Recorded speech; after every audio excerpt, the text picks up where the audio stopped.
दोस्तों, क्या आपने सुना है कि किसी राज्य का कोई राजकीय सूक्ष्म जीव भी हो सकता है?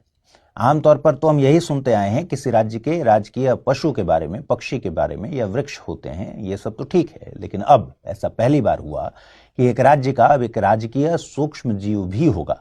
हैरानी हो रही है ना? मगर दोस्तों, ये कारनामा सच हुआ है, और वो भी केरल में।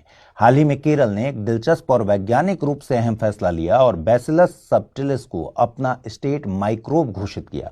किसी सूक्ष्म जीव को यह दर्जा देना यह दिखाता है कि केरल साइंस, बायोडायवर्सिटी और सस्टेनेबल डेवलपमेंट को कितनी गंभीरता से लेता है। अब अगर बैसिलस सबटिलिस को आसान भाषा में समझें तो यह एक तरह का माइक्रो सुपर हीरो है। यह एक गुड बैक्टीरिया है, यानी प्रोबायोटिक है।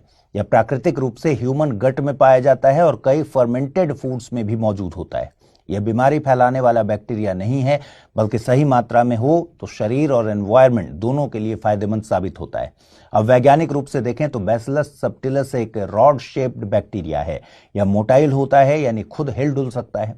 इसकी खास पहचान यह है कि यह एंडोस्पोर बनाता है। एंडोस्पोर को आप बैक्टीरिया का सर्वाइवल कैप्सूल समझ सकते हैं। ये एंडोस्पोर उस एक्सट्रीम हीट, यूवी रेडिएशन और खराब हालात में भी जिंदा रहने में मदद करता है। यही वजह है कि यह मिट्टी और वेजिटेशन में बहुत आसानी से पाया जाता है और 25 से 35 डिग्री सेल्सियस के तापमान पर सबसे अच्छे से बढ़ता है। इस बैक्टीरिया की एक और खास ताकत है इसकी एंटीबायोटिक्स बनाने की क्षमता। बैसिलस सबटिलिस अपने जीनोम की मदद से ऐसे कुछ कंपाउंड्स बनाता है और बाहर छोड़ता है जो दूसरे हार्मफुल बैक्टीरिया को रोक सकते हैं।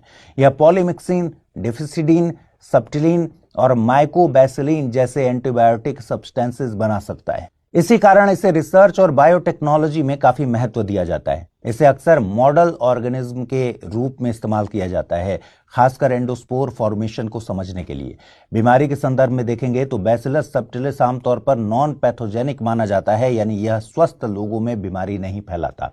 ये कभी कभी फूड को कंटेमिनेट कर सकता है और इम्यूनो कॉम्प्रोमाइज्ड लोगों में अपॉर्चुनिस्टिक इन्फेक्शन का कारण भी बन सकता है, लेकिन यह इसका सामान्य व्यवहार नहीं है। वहीं इसके प्रैक्टिकल उपयोग इसे और भी खास बना देते हैं। एग्रीकल्चर में बैसिलस सबटिलिस का इस्तेमाल बायोफंगिसाइड के रूप में किया जाता है। यह पौधों की जड़ों के पास रहकर हार्मफुल फंगी और डिजीज कॉजिंग ऑर्गेनिज्म से मुकाबला करता है। इसके कुछ स्ट्रेन्स ऐसे हैं जो इंसेक्ट्स के लिए टॉक्सिक सब्सटेंसेस बनाते हैं, इसलिए फार्मर्स इन्हें क्रॉप्स की नेचुरल प्रोटेक्शन के लिए इस्तेमाल करते हैं।